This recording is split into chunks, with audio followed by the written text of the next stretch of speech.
जो भी छात्र एवं छात्राओं ने बिहार बोर्ड से इंटरमीडिएट आज जो है सेकेंड सिटिंग में इकोनॉमिक्स का एग्जाम देकर आ रहे, तो उन तमाम सभी छात्र एवं छात्राओं का इकोनॉमिक्स का इस वीडियो में 1 से लेकर 100 तक का जो है ऑब्जेक्टिव प्रश्न पत्र का आंसर की आप लोग इस वीडियो में बताने वाला हूं।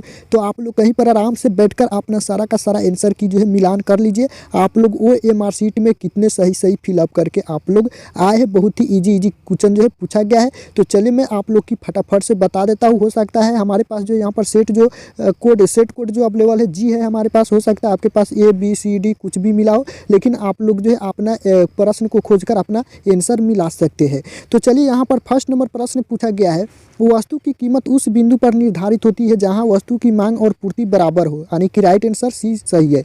चलिए नेक्स्ट प्रश्न पूछा गया है 2 नंबर, पूंजी के स्टॉक की वृद्धि कहलाती है, तो पूंजी के स्टॉक की वृद्धि जो है पूंजी निर्माण कहलाती है, तो राइट आंसर जो आप लोग को सी सही है। चलिए नेक्स्ट प्रश्न है 3 नंबर प्रश्न, सामान्य कीमत स्तर का अध्ययन किया जाता है, सामान्य कीमत स्तर का अध्ययन किया जाता है, तो ये जो किया जाता है समष्टि अर्थशास्त्र में, राइट आंसर बी सही है। नेक्स्ट प्रश्न है 4 नंबर, समष्टि अर्थशास्त्र में ध्यान नहीं दिया जाता है, समष्टि अर्थशास्त्र में ध्यान नहीं दिया जाता है, तो इसका राइट आंसर जूट उद्योग पर, राइट आंसर डी सही है। नेक्स्ट प्रश्न है 5 नंबर प्रश्न पूछा गया, समष्टि अर्थशास्त्र की निम्नलिखित में कौन सी उपयोगिता है, तो 5 का राइट आंसर जो आप लोग को डी सही है, इनमें से सभी, राइट आंसर डी सही है। 6 नंबर प्रश्न पूछा गया है, प्राथमिकता क्षेत्र में सम्मिलित होता है, तो इनमें से सभी, यानी कि कृषि, खुदरा व्यापार और लघु उद्योग, राइट आंसर डी सही है। चलिए नेक्स्ट प्रश्न पूछा गया है 7 नंबर, निम्नलिखित में कौन सा प्रवाह नहीं है, निम्नलिखित में कौन सा प्रवाह नहीं है, तो मूल ह्रास जो है प्रवाह नहीं है, तो राइट आंसर आप लोग को डी सही है।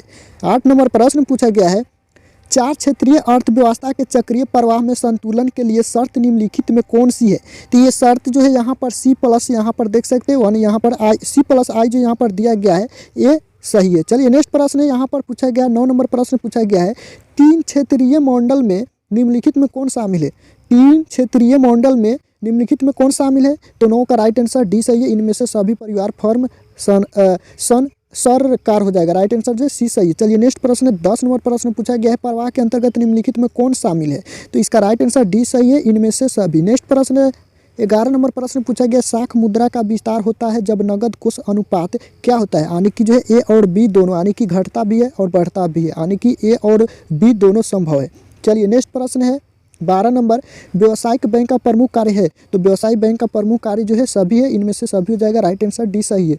13 नंबर प्रश्न पूछा गया, व्यवसायिक बैंकों द्वारा आविष्कार की जाने वाली प्रमुख जमाएं निम्न में से कौन सी है, तो इसका राइट आंसर जो है डी सही है, इनमें से सभी। नेक्स्ट प्रश्न 14 नंबर प्रश्न पूछा गया, केंद्रीय बैंक निम्नलिखित में कौन से कार्य है, तो ये जो कार्य है आने की इनमें से सभी है, राइट आंसर डी सही है।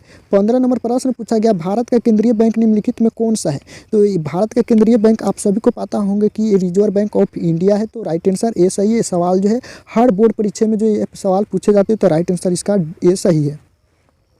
16 नंबर प्रश्न, साख नियंत्रण के प्रमुख उद्देश्य निम्नलिखित में कौन से है, तो 16 का राइट आंसर जो आप लोग को हो जाएगा, इनमें से सभी डी सही है। चलिए नेक्स्ट प्रश्न 17 नंबर प्रश्न पूछा गया, भारत में 14 बड़े अनुसूचित व्यावसायिक बैंकों का राष्ट्रीयकरण कब किया गया है, तो ये जो किया गया 1969 में, राइट आंसर सी सही है। नेक्स्ट प्रश्न 18 नंबर है, किन्स के अनुसार विनियोग से अभिप्राय है, किन्स के अनुसार विनियोग से अभिप्राय है, तो 18 का राइट आंसर बी सही है, वास्तविक विनियोग से, राइट आंसर बी सही है।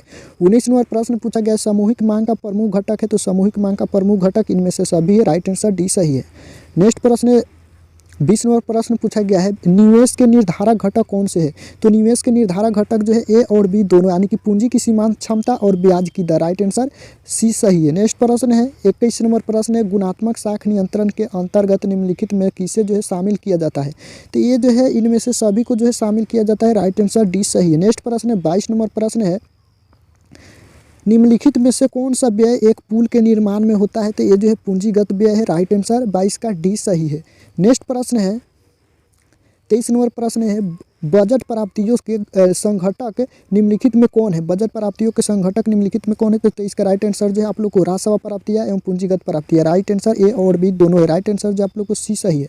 नेक्स्ट प्रश्न है नेक्स्ट प्रश्न है 24 नंबर, ऐसे व्यय जो सरकार के लिए किसी परिसंपत्ति का सृजन नहीं करते कहलाते हैं। तो ये जो है आप लोग को क्या हो जाएगा, यानी कि राजस्व व्यय हो जाएगा। तो राइट आंसर जो है आप लोग को क्या हो जाएगा, यानी कि जो यहाँ पर पूंजीगत व्यय एवं राजस्व व्यय 24 का राइट आंसर जो आप लोग को क्या हो जाएगा, यानी कि जो यहाँ पर आप लोग को ऐसे व्यय जो सरकार के लिए किसी परिसंपत्ति का सृजन नहीं करते हैं वे कहलाते हैं। तो वे क्या कहलाते हैं, तो वे जो है यहाँ पर राजस्व व्यय कहलाते हैं। राइट आंसर इसका ए सही है। चलिए 25 नंबर प्रश्न पूछा गया है, निम्नलिखित में से कौन सा सरकार का पूंजीगत व्यय है। तो ये जो व्यय है यानी कि ब्याज का भुगतान है। तो राइट आंसर आप लोग को ए सही है। आप लोग देख लीजिएगा, यहाँ पर इस प्रश्न में कुछ डाउट है, आप लोग अपना आंसर देख लीजिएगा। इसका राइट आंसर ए ही होना चाहिए, ब्याज का भुगतान देख लीजिएगा, इसमें कन्फ्यूज हो। 26 नंबर प्रश्न पूछा गया, आयकर का लाभ प्राप्त होता है।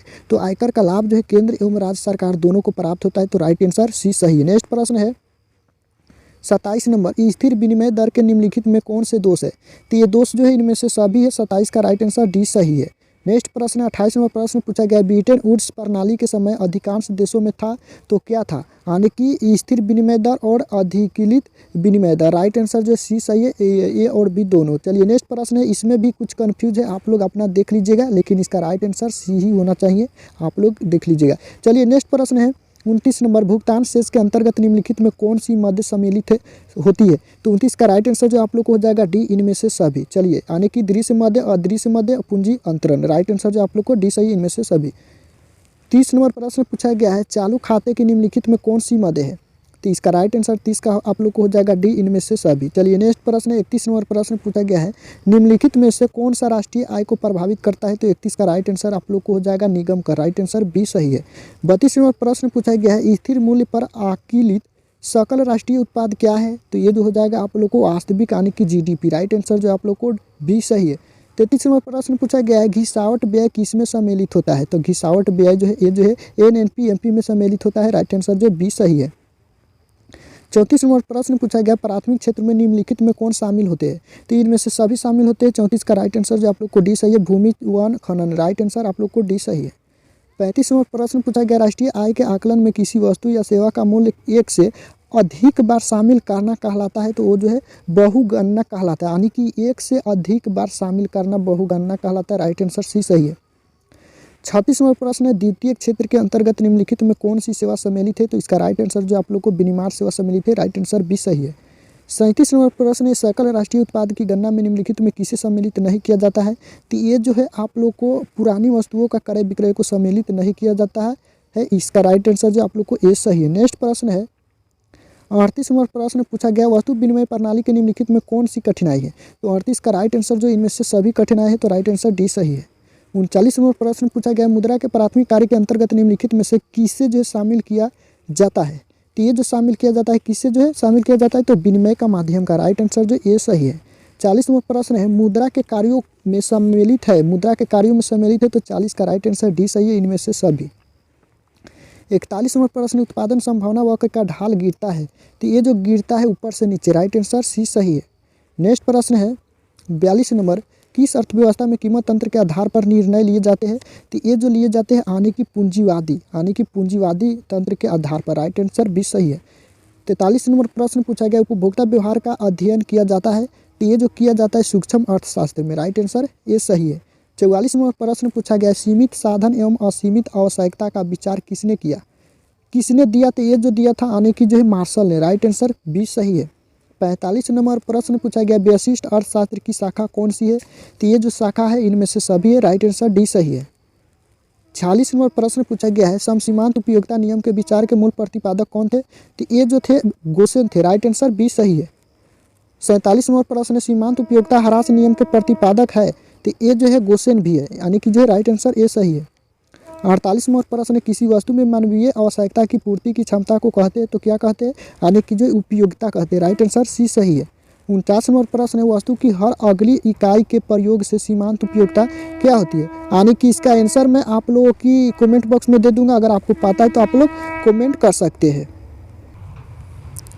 50 नंबर प्रश्न, मूल्य वृद्धि से गिफिन वस्तुओं की मांग क्या है। यानी कि मूल्य वृद्धि से गिफिन वस्तुओं की मांग जो है क्या है, यानी कि बढ़ जाती है। राइट आंसर ए सही है। 51 नंबर प्रश्न है केन्स के अनुसार अर्थव्यवस्था में आय एवं रोजगार का संतुलित स्तर कहाँ स्थापित होता है।